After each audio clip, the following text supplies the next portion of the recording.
10 দলীয় যে জোটগুলো আছে জামাতের সাথে, আপনারা শুধু দাঁড়িপাল্লা প্রচার করলে হবে না। এই 10 দলীয় যে জোটের প্রতীকগুলো আছে এইগুলোও প্রচার করতে হবে। কারণ কোনো কোনো জায়গায় আছে যে শাপলাকুলি, কোনো জায়গায় আছে রিক্সা, কোনো জায়গায় আছে বটগাছ।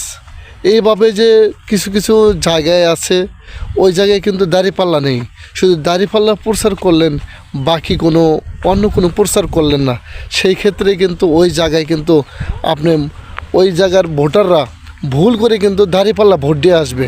তারা কিন্তু ওখানে যে ব্যক্তি দাঁড়াইছে তাকে কিন্তু ভোট দেবে না, এটা ভুল করে তারা দাঁড়িপাল্লা ভোট দিয়ে আসবে।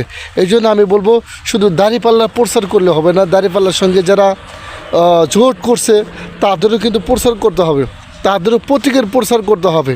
শুধু দাঁড়িপাল্লা যদি প্রচার করেন তাহলে ওই প্রতীকদেরকে, ওই প্রতীক যারা দাঁড়াইছে, যেমন শাপলাকুলি এটাও কিন্তু দাঁড়িপাল্লা, যেমন রিক্সা এটাও কিন্তু দাঁড়িপাল্লা, আরও যেগুলো আছে যেমন ছাতা এটাও কিন্তু দাঁড়িপাল্লা।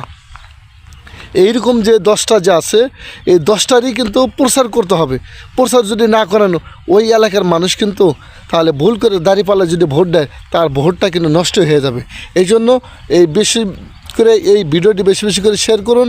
আর এই যে নিচে যে দেওয়া আছে এই প্রতীকগুলোর, যেখানকার যে প্রতীক দাঁড়াইছে ওই প্রতীকগুলোর প্রতি সবাই শ্রদ্ধা রেখে ভোটগুলো দেবেন ইনশাল্লাহ। তাহলে দাঁড়িপাল্লা বাংলাদেশে ইনশাল্লাহ বিজয় হবে ইনশাল্লাহ।